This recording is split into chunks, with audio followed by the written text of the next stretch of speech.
what were the biggest factors that you had to cope with, deal with, or adapt to in terms of going from that centre of excellence environment into the senior environment?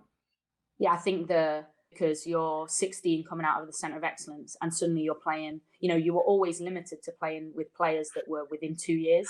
So if you were going up to the under 16s and you were 14, 15, the oldest person you were going to play with was 16. Whereas suddenly you go to, you're 16 and you're playing with and against players who are 30, 35. I mean, that obviously we're not saying that's old now, but that's at the time it feels like, oh my goodness, I'm playing with women now.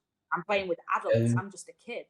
And, I think that was, it's really a big step in that sense. The standard's different. And so I think, when I first stepped up to Leicester, I was fortunate that the manager at the time kind of wanted to ease me into that. So even when I was at 15, like I was invited to some training sessions.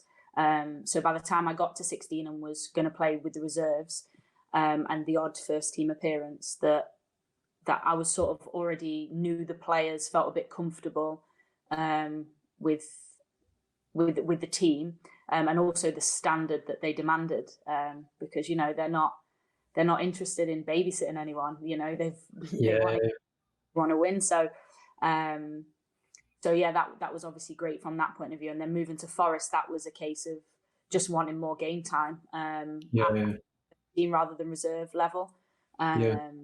So then that's why I moved to Forest and played. So just on the Leicester one. So you spoke a bit about Leanne, obviously her involvement with the England setup at the time. What impact did she have on you in terms of you really sort of aspiring to or starting to have a picture of where you wanted to head and where you wanted to get to? What sort of impact did she have on you at that point?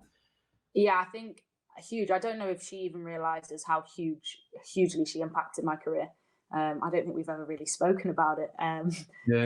I think I first started working with her, must have been 15, and I worked with her for a couple of years. And again, my dad called it a light bulb moment. It was like when I met Leanne and saw how she trained, how she approached the game, how I think it was probably the first time I'd really seen someone really be relentless in their pursuit of wanting to be better.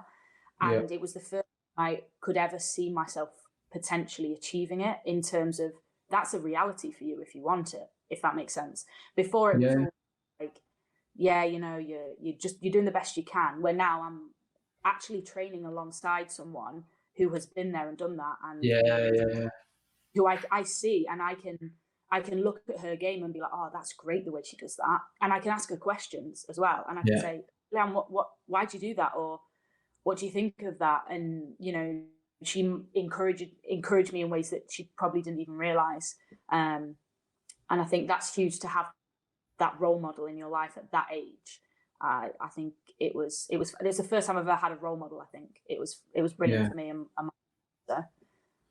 Yeah, I think that's so important when you're a young player, having that connection with someone who has, like you say, has been there, done it, and you can learn off of them, or who can give you some of their experiences, even if it's the bad side of their game or the bad experiences, that they can teach you the things not to do, as well. So, and it's interesting speaking to a lot of the goalkeepers that most of them have had that. They've had a mentor. They've had someone who they've worked very closely with at some point during their career that have really impacted them. So I don't think we should ever underestimate the importance of that. It sounds like obviously it's had a massive effect on you. You obviously then went on to, so Doncaster was your first real period of, so you'd have been 18 at the time. That was your first real period of games, so a season of games, really. What were your biggest learnings from that period of intensity of games at the highest level? I think I joined Doncaster when I was 17, I think, and so it was a really exciting time in general, because that was the first year of the Super League, and I think there was again so many learnings with that. I was travelling an hour and a half to training and to games. I was working, my first game that I played for Doncaster, I was actually working in a cinema the night before. And so I got a call from a manager, John Buckley, and he said to me, "Mary, what are you doing?" I said, "John, I've just had to sneak into the toilet. Like, what are you doing? I can at work." And he's like, "Well, you better get home. You better get to bed." I was like, "Why? What are you talking about?" He's like, "Well, you're starting the game tomorrow." And I was just like, you know, over the moon, delighted. Yeah. Like, how am I going to get out of my shift early? Like, you know, I was working till close, which could have been, you know, early hours of the morning. I managed to get away, I think, either 10, 10:30, which would have not been, you know, an ideal preparation now for me. But back then I was just so excited. I wouldn't have slept at all. But Wow. I think there was so many, again, academics. that was a summer holidays, because obviously the league was played over the summer back then. But yeah, you're juggling so many things at that time. But it was a lot of intensity because the games were played in the summer. They were condensed over a short period. So yeah, it was definitely a great time to get regular game time, week in, week out, and play against again another level of player. You know, because then you're playing your Arsenals, your Chelseas, your Birminghams. Yeah. Your Liverpool, so a lot of great players and players that you'd watched on the TV, you know, like I think the FA Cup final was the game that I used to watch the most because it was on TV, and I'm not sure what, it must have been around that age because I remember being under 14s, under 13s and being ball girl for one of them at the City ground. So it was local to me, like 2 years running.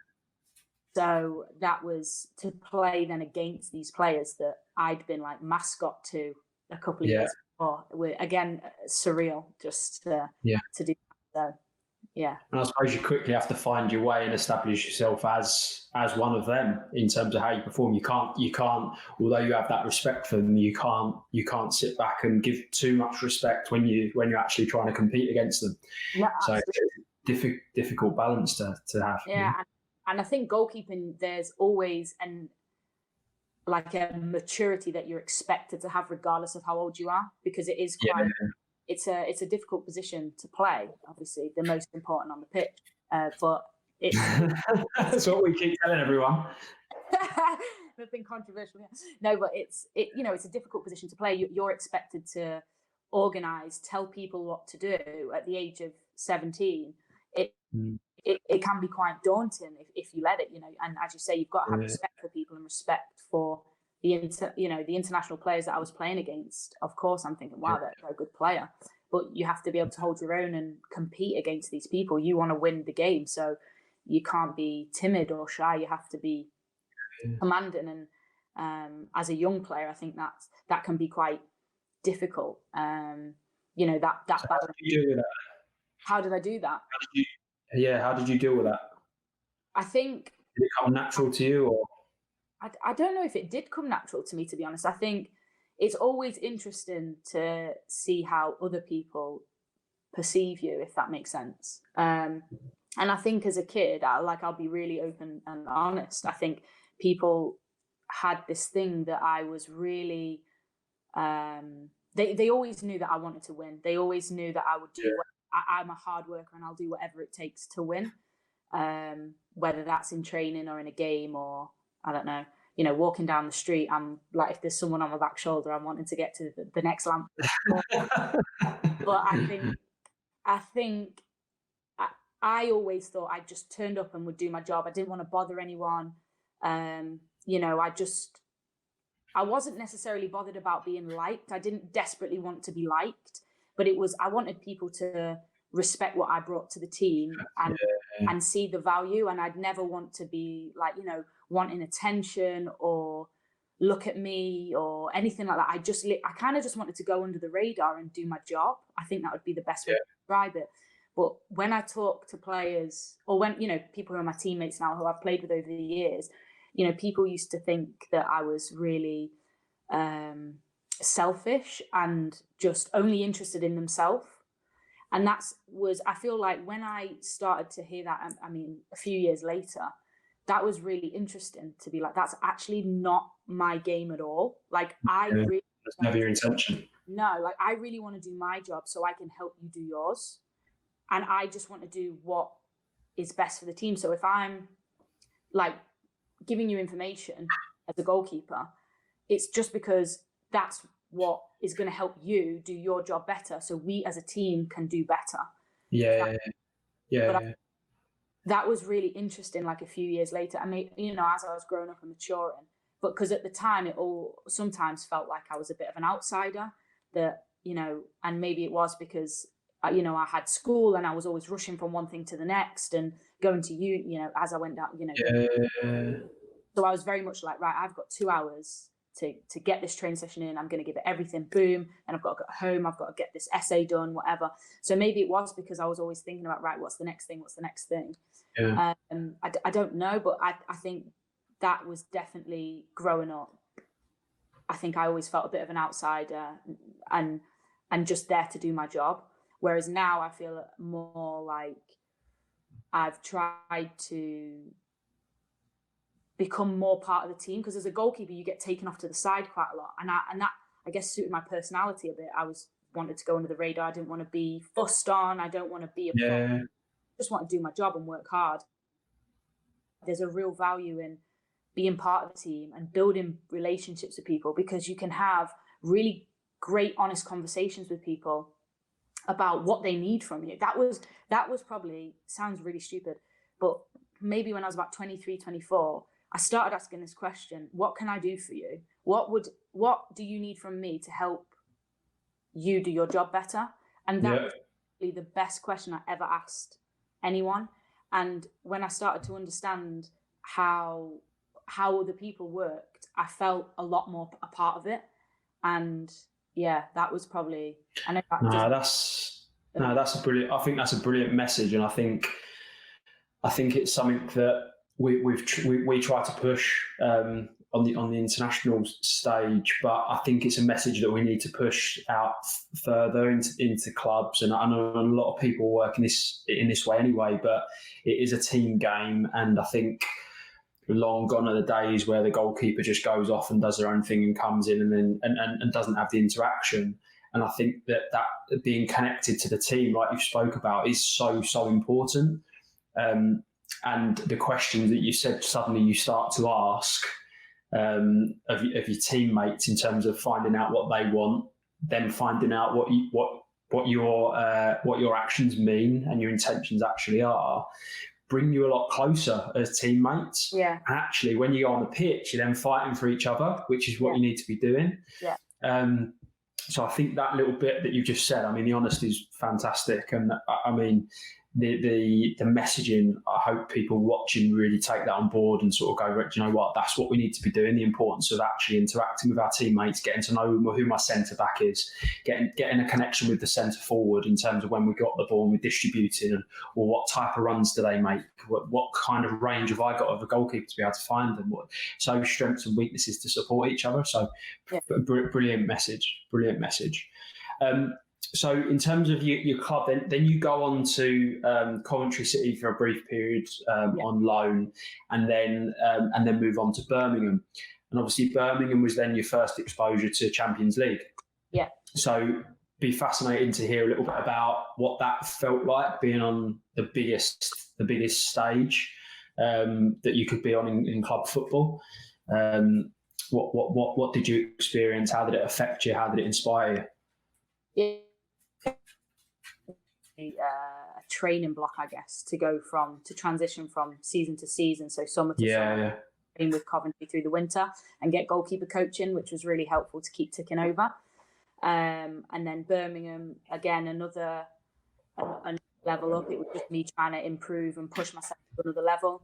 Obviously a better team, capable of going to the Champions League, potentially winning trophies and going to semi-finals, finals. So first exposure to Champions League was brilliant. I think I remember playing, I think it was about 20 minutes. I think it was actually it's called St Andrews, Birmingham's men's ground.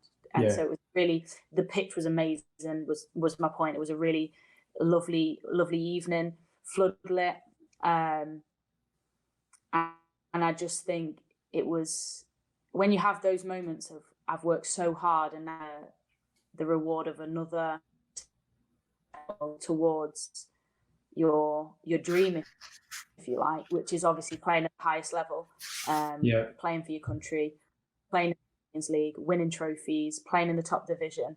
It was just fantastic to experience that and really get a taster. And I think the main thing that it did for me was give me even more motivation to want to kick on and play in the Champions League over and over and over again.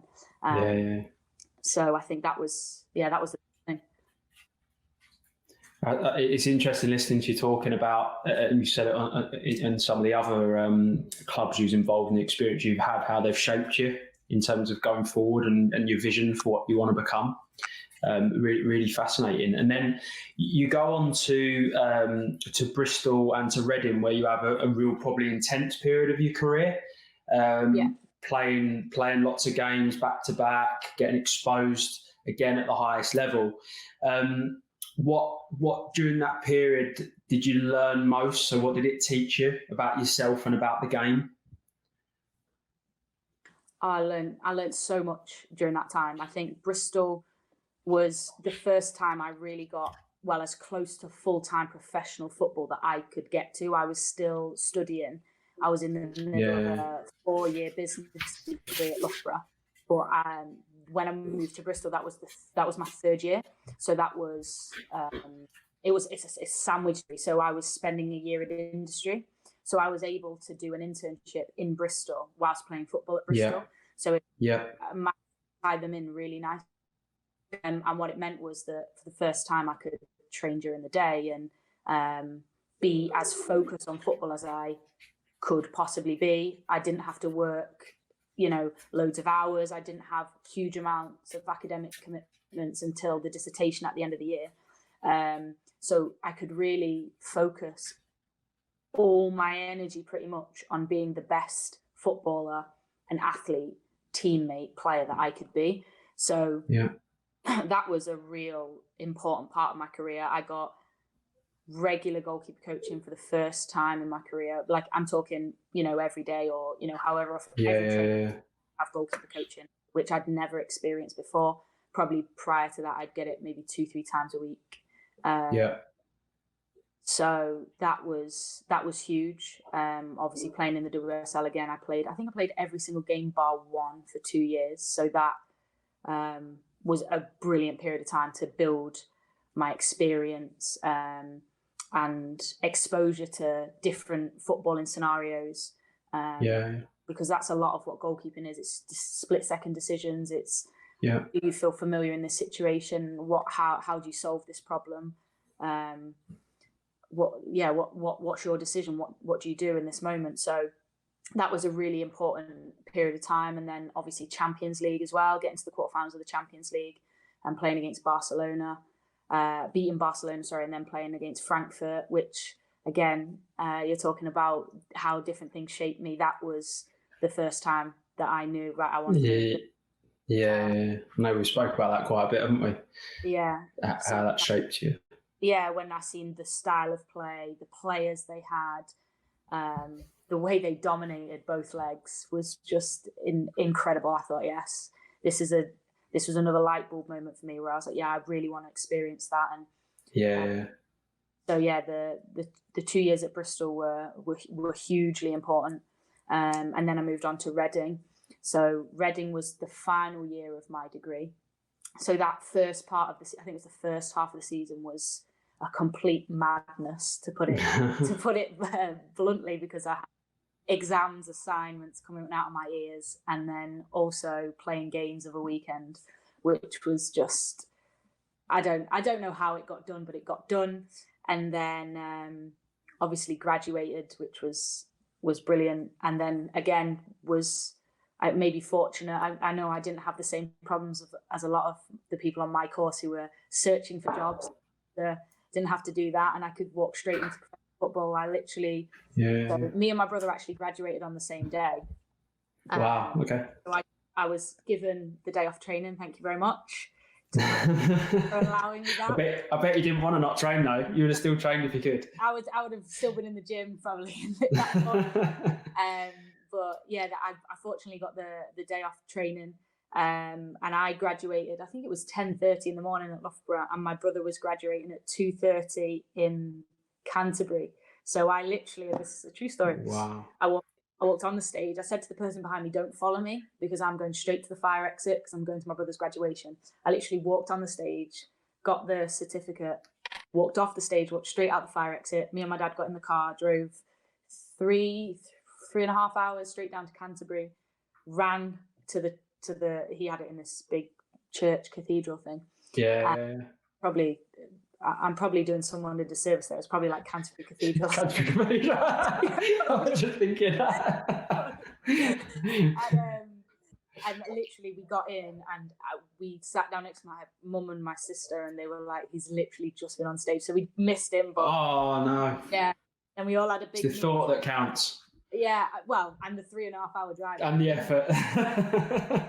in my dress.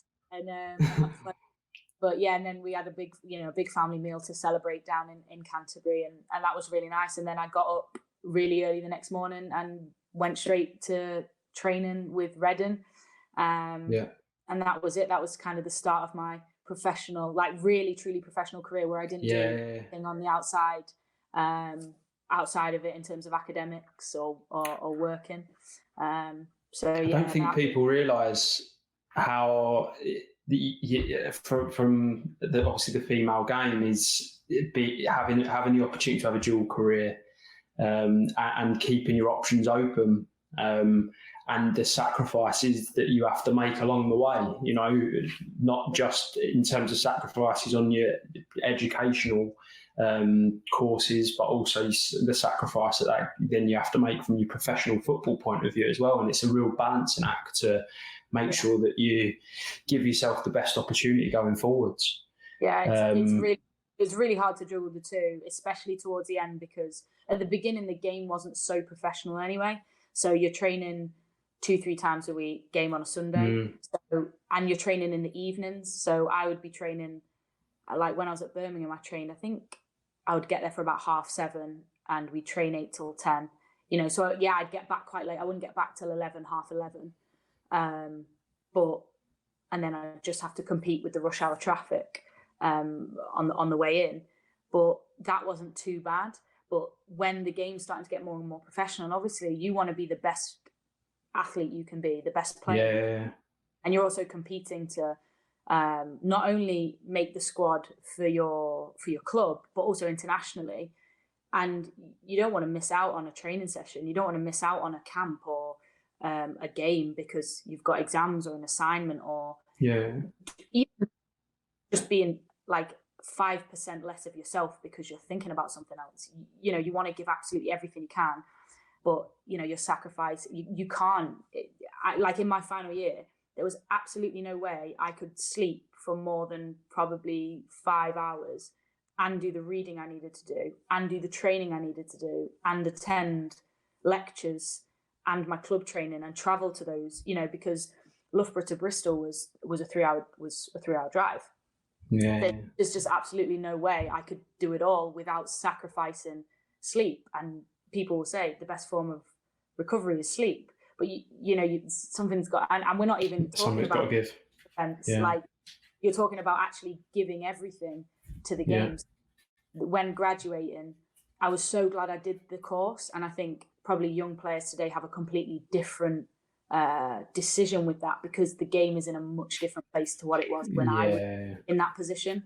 But yeah, it wasn't easy at all. But amazing listening to it. It's fantastic. I know we've touched on obviously the German experience in the Champions League, and obviously your next move was to Germany, obviously to Wolfsburg. I know we spoke about it at the time. You went there in 2018. You win the domestic double during your time there. So I suppose just for people watching, it'd be interesting to understand how did it materialise? What was your biggest motivator in terms of going out and experiencing a whole new culture, a new environment in Germany? I think in terms of it materialising, I was aware from maybe like my contract with Reading was coming to an end, and I was aware from a couple of months before, I think I don't know how long my agent had been speaking to them or how long they'd registered an interest, but I knew at least for a couple of months that they were kind of watching my games and had maybe suggested that it was a move that could potentially happen. But that's all that it ever is. It's all just potential for a long time.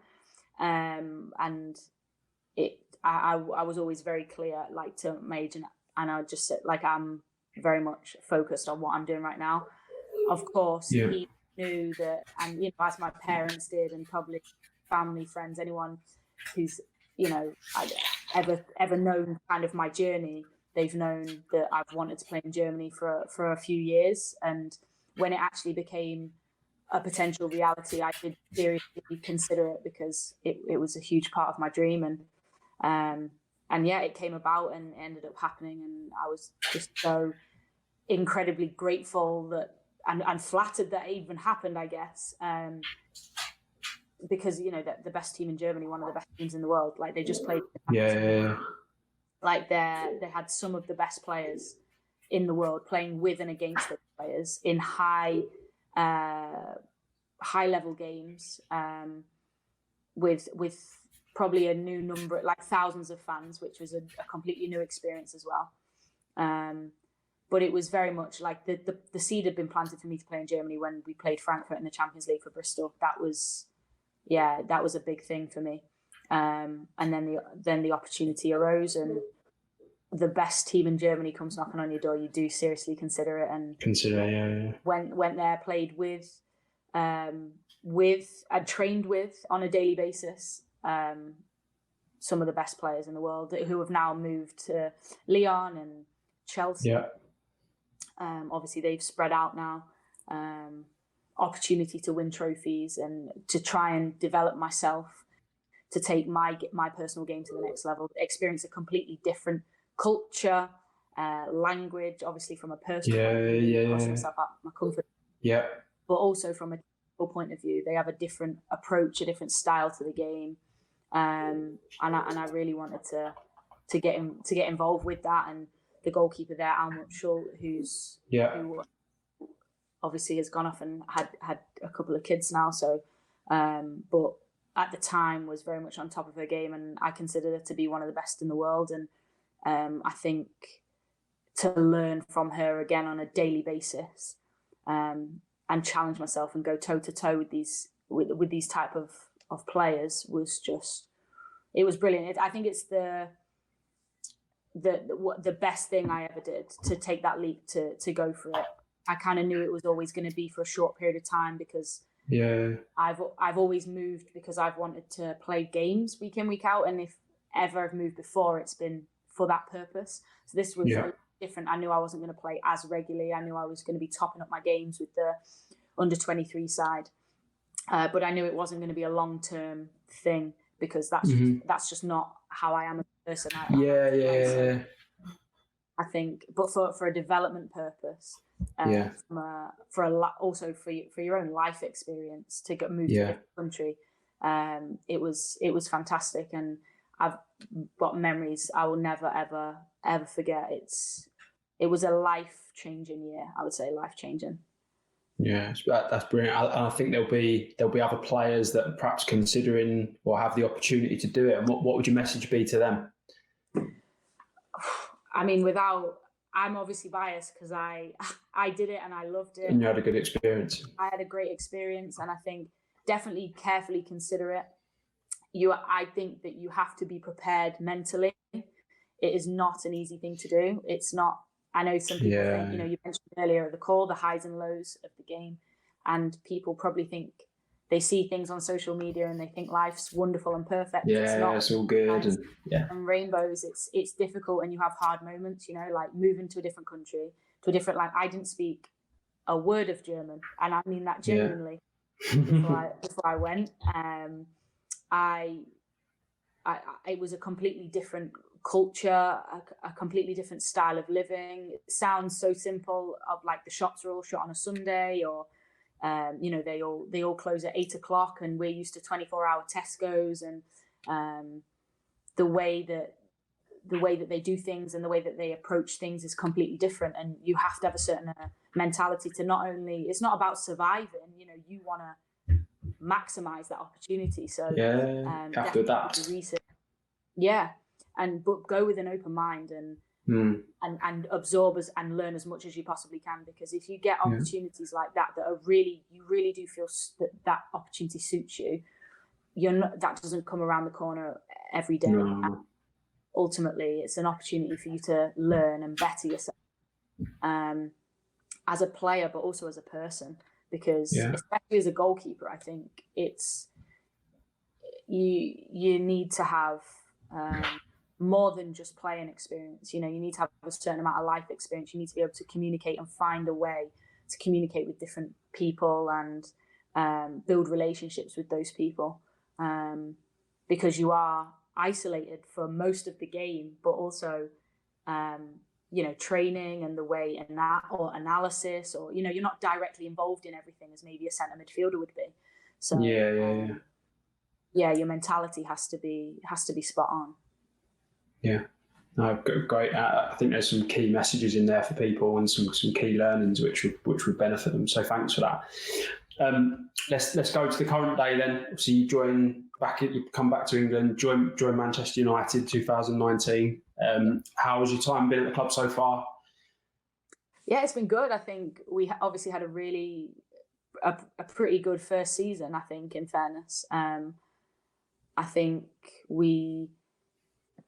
there's a lot we can take from that year and be really positive about. I think we went toe to toe with the top teams.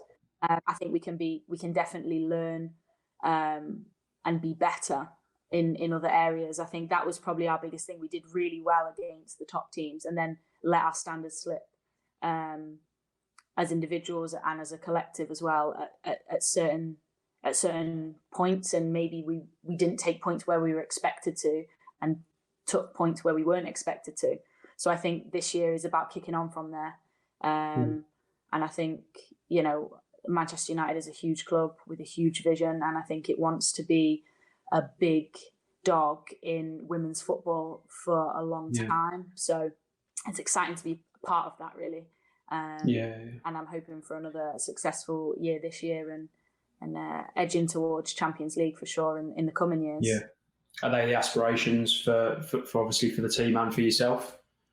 Yeah, like I watched the Champions League and I just think it was brilliant. It's brilliant. It's the creme de la creme. So you want to be playing in every top competition, and you want to not just be competing in it. You want to be winning those trophies. And you know, I watched Leon lift the trophy the other day, and whilst I'm very happy for the Indian girls and some of my friends and, you know, ex-Wolfsburg teammates there as well.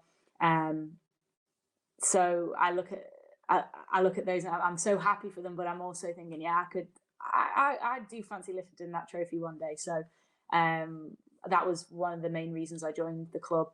And I think going forward, we've just got to be building towards that for sure. Okay, so overall, obviously looking back at your experiences over roughly 10 years of club football, how have the experiences of that period of time impacted how you've taken your performances into your time at Manchester United so far? I think from a tactical point of view, it's mostly just familiarity of different scenarios, having been around the block a few times and been to a few different places and played quite a lot of matches now at different levels, playing with and against some of the best players in the world along the way. I think it's hopefully now I won't see a new scenario that I've not experienced or had. Okay? So hopefully that means my decision making, it just keeps getting better and better.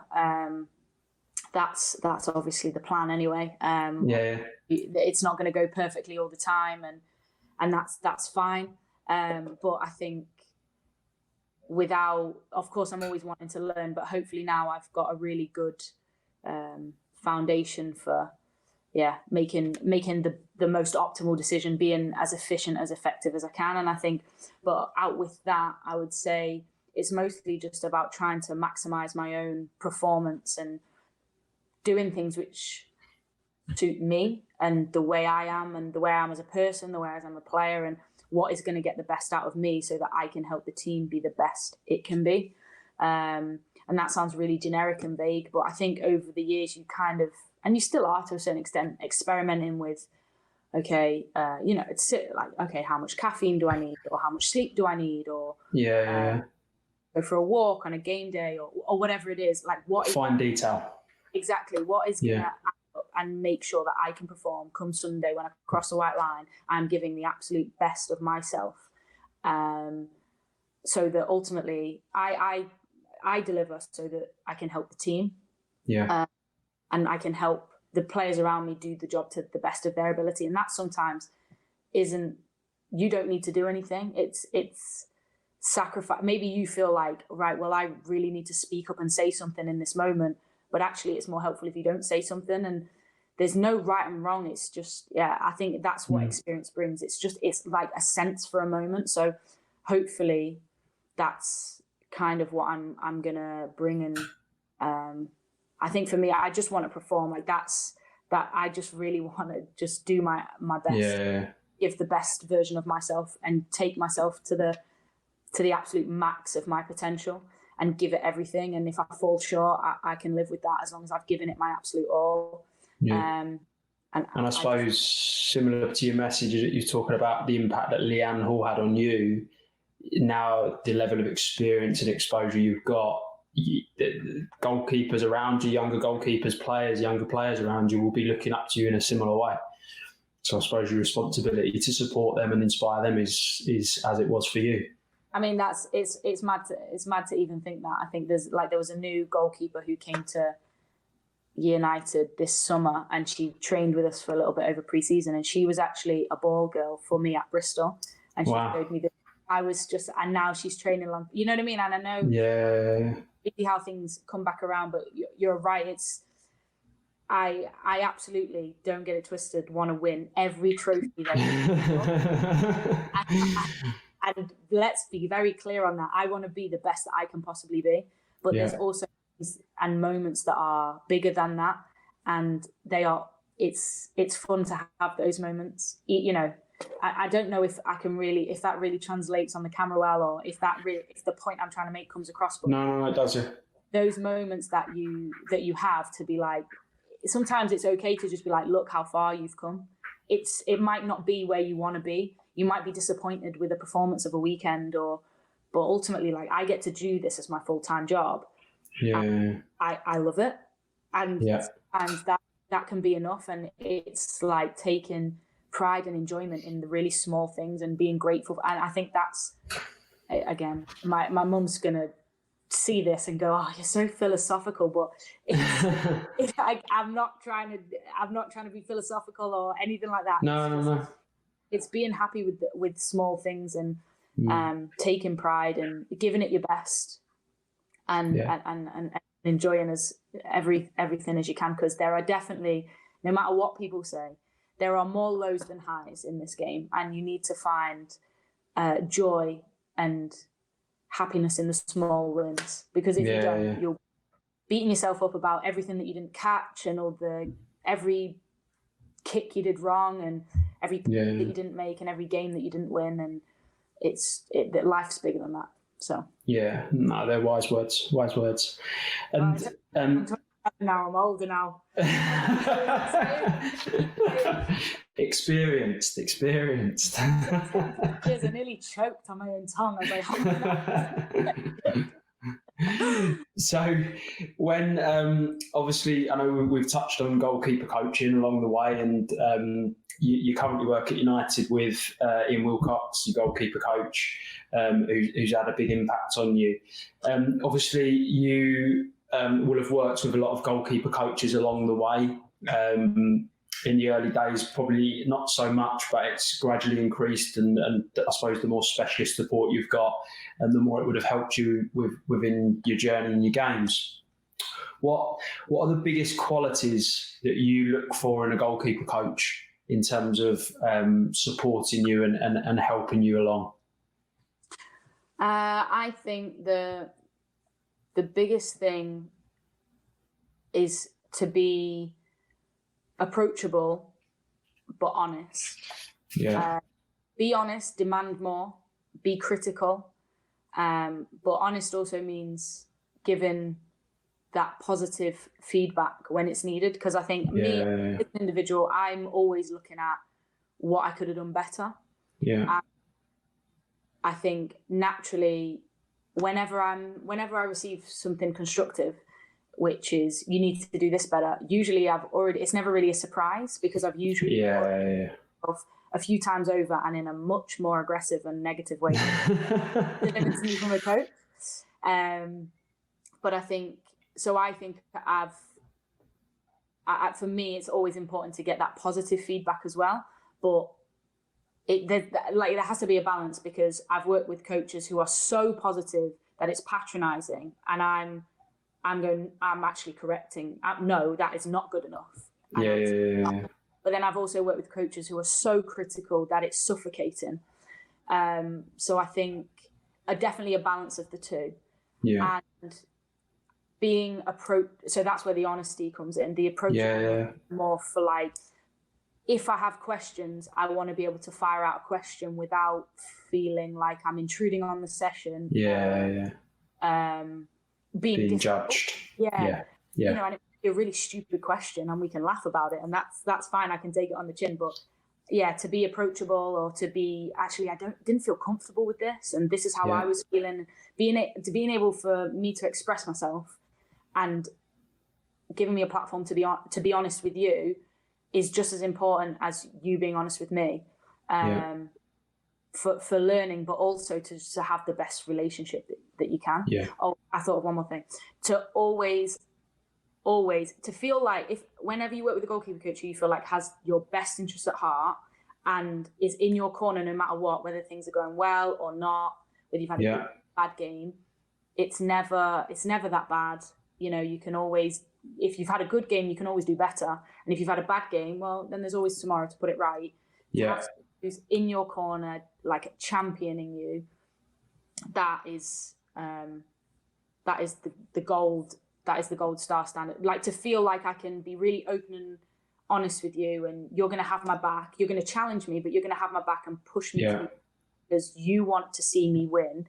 I can't describe that as I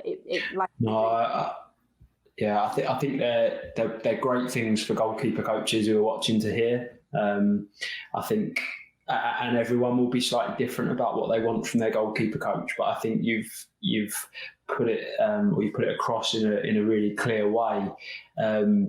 It's important as a coach that you do have that honesty with the players you work with, but I think many coaches, and I've certainly been guilty of this at times, is that it's quick to jump to the stuff that should be done better, and always wanting to help make someone better. But actually, you have to look at what they do really well and go and celebrate that as well, and make sure that you don't lean too heavily on what they can't do, and actually start to focus on what they can do. And then over time start to impact the bits that can be improved and add it to the stuff that you do really well. And suddenly the whole package starts to shape itself. So I think you put it across in a really good way, and there's some important messages for coaches to listen to.